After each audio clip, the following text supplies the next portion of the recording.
La repetición. Un ensayo de psicología experimental. Por Søren Kierkegaard. 22. Parte 2. 11. Esta lucha presenta un carácter muy dialéctico y de infinitos matices, porque presupone como condición una prontitud absoluta dentro de la lógica de lo general y exige una extraordinaria celeridad en la imitación de los movimientos correspondientes. En una palabra, es tan difícil como moler a un hombre a palos y al mismo tiempo mantenerle con vida. Las fuerzas en este combate están distribuidas de la siguiente forma. De un lado está la excepción y en el otro se encuentra lo general.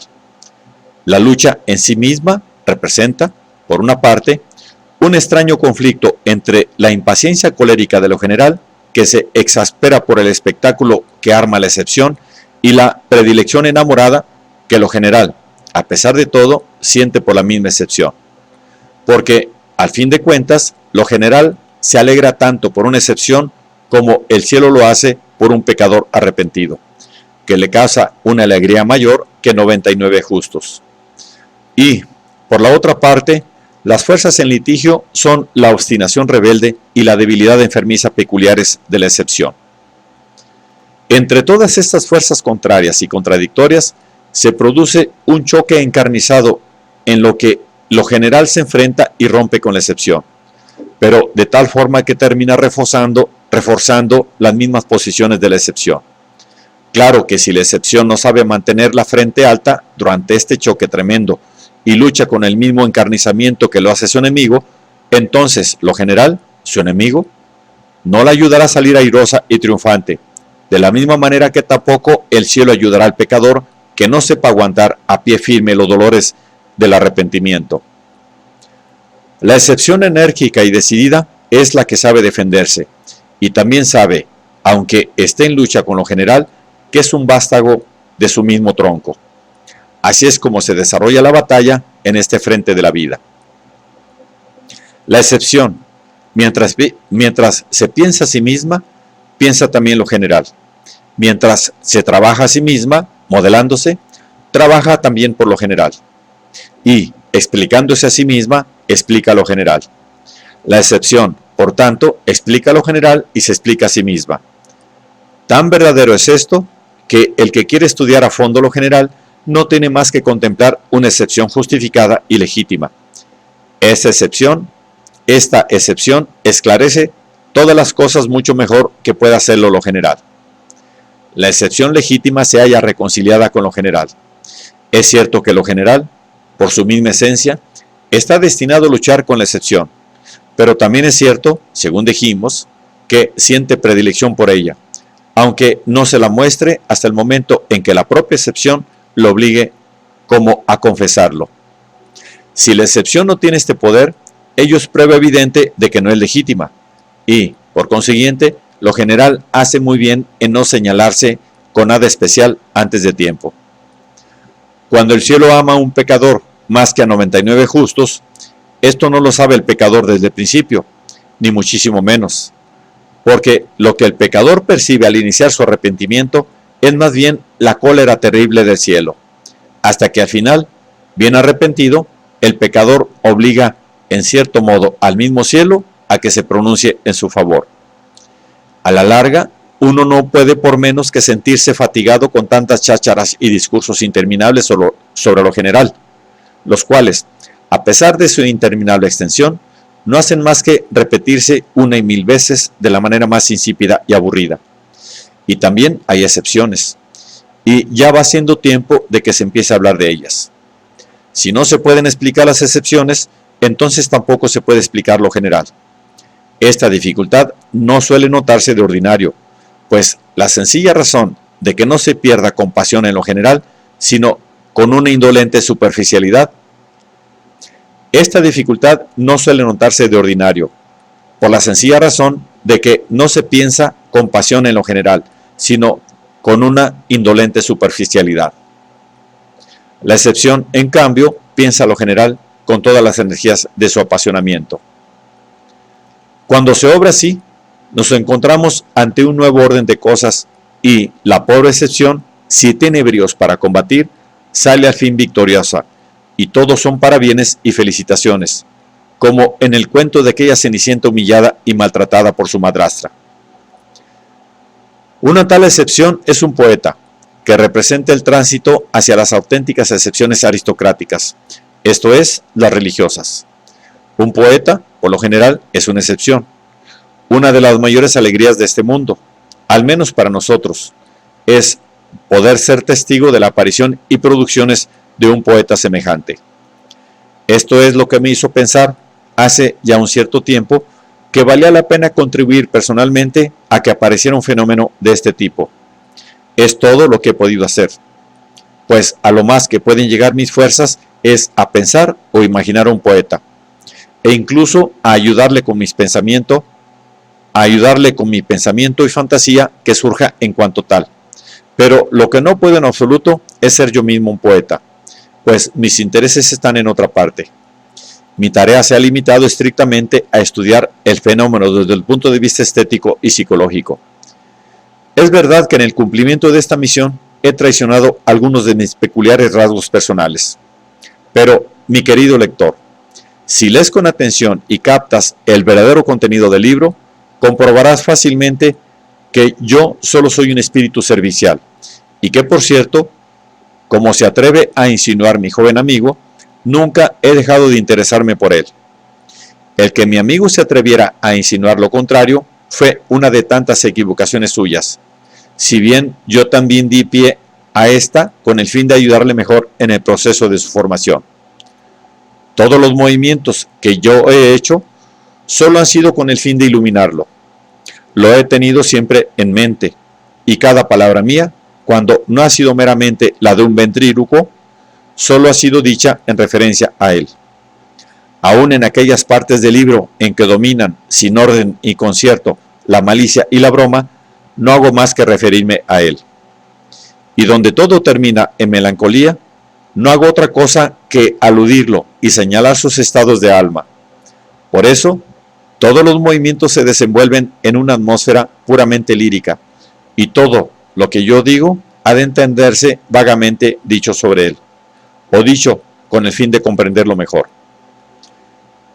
De este modo, he hecho por él todo lo que yo podía, de la misma manera que ahora, siendo personalmente otro personaje distinto al que aparento, me esfuerzo en servirte a ti, querido lector, todo lo que puedo. La vida de un poeta comienza en contradicción con el mundo entero. Se trata para él de encontrar la serenidad o la justificación de su vida. El poeta, en el primer choque con el mundo, siempre lleva las de perder. Y en el caso de que gane al principio, es porque su vocación no es sólida. Mi poeta encuentra ahora, al final, una justificación. Precisamente porque la vida le absuelve en el momento en que va como a aniquilarse a sí mismo. Su alma gana con ello una especie de vibración o resonancia religiosa. Esto es, en el fondo, lo que sostiene y alimenta toda su vida, si bien no llega a manifestarse nunca plenamente.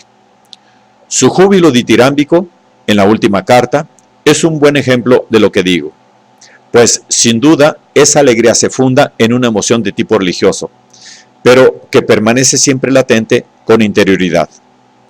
El joven conserva esta noción religiosa como un secreto inexplicable, el cual, sin embargo, le ayuda a explicar poéticamente la realidad.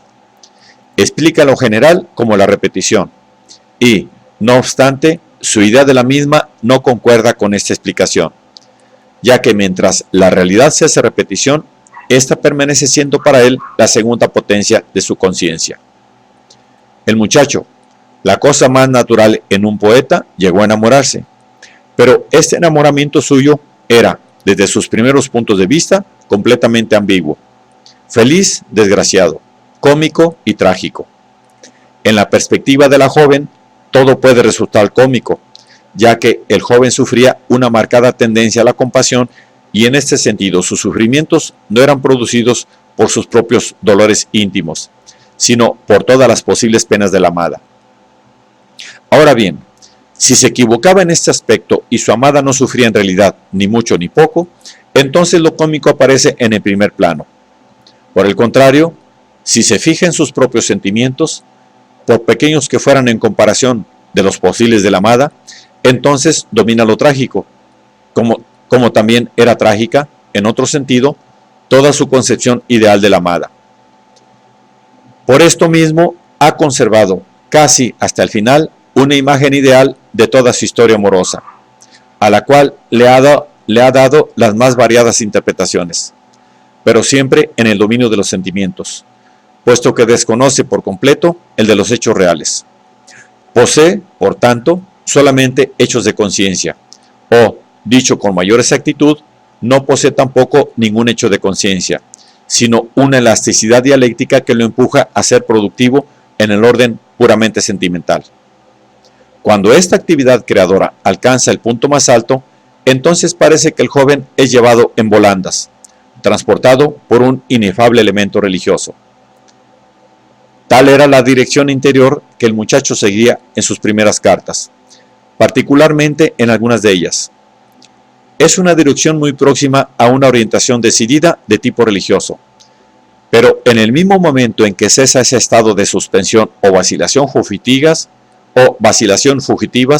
vuelve a recuperarse a sí mismo en su forma de vida anterior, es decir, en cuanto poeta, y lo religioso desaparece del horizonte y solamente permanece activo como un sustrato indefinible.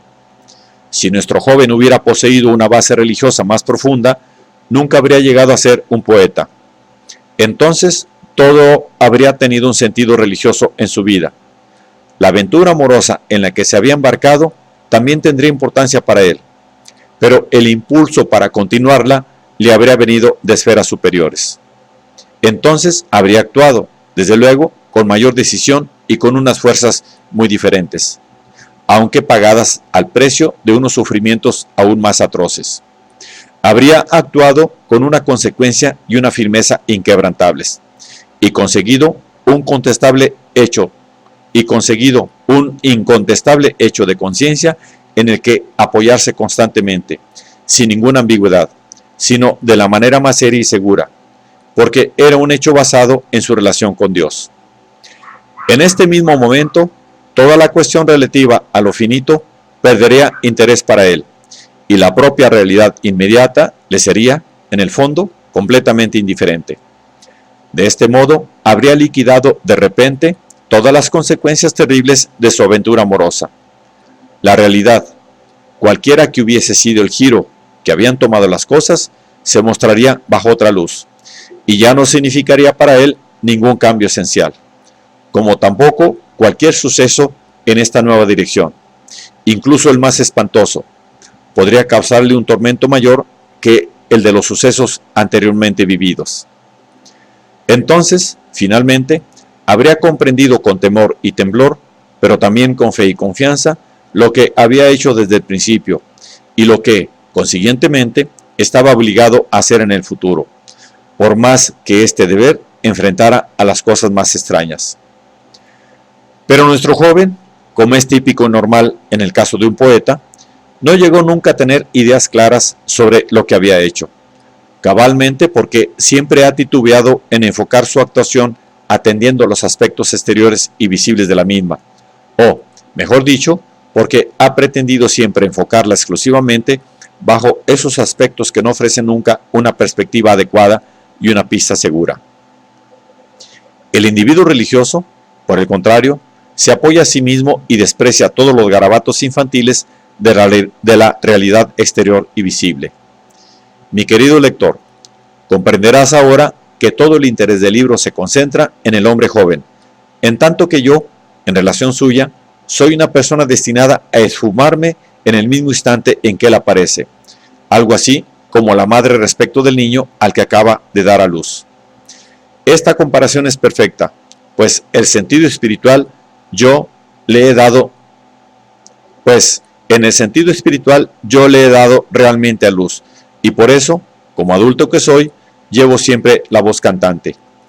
Mi personalidad es un presupuesto psicológico, necesario para obligarle a que se manifieste, pero que nunca podrá alcanzar aquel dominio en el que el joven se introduce al final, ya que este dominio original constituye el segundo momento. Puedo decir, en definitiva, que el muchacho ha estado desde el principio en buenas manos. Si algunas veces he bromeado con él, lo hice con el único propósito de que se manifestara. La primera vez que le vi, pude observar que se trataba de un poeta. Los hechos han refrendado plenamente esta opinión temprana, pues una aventura que para cualquier hombre del montón habría terminado seguramente en agua de borrajas, llegó a tomar en el alma de nuestro joven unas proporciones gigantescas. Aunque las más de las veces soy el que llevó la voz cantante, harás muy bien, mi querido lector, en referir al joven todo lo escrito en este libro. Te diré, entre paréntesis, que si te llamo querido lector es porque juzgo que estás lo suficientemente capacitado para entender estos estados y movimientos interiores del alma humana. Por eso espero que comprendas debidamente las transiciones en la descripción de la vida emotiva de nuestro joven protagonista.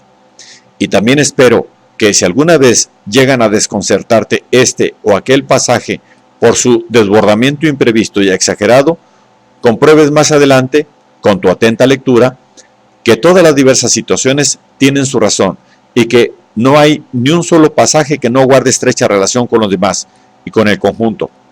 Comprobarás igualmente que las expresiones de los sentimientos encontrados que agitan el alma del muchacho son bastante correctas, cosa de capital importancia en esta obra, en la que el elemento lírico juega un papel preponderante. En determinados momentos te distraerás probablemente considerando la ociosidad aparente de algunas reflexiones sutiles o de algunas exasperaciones destempladas. Pero si sigues leyendo con la misma atención, verificarás quizá la legitimidad o razón de ser de las mismas. Tuyo, afectísimo, Constantino Constantius.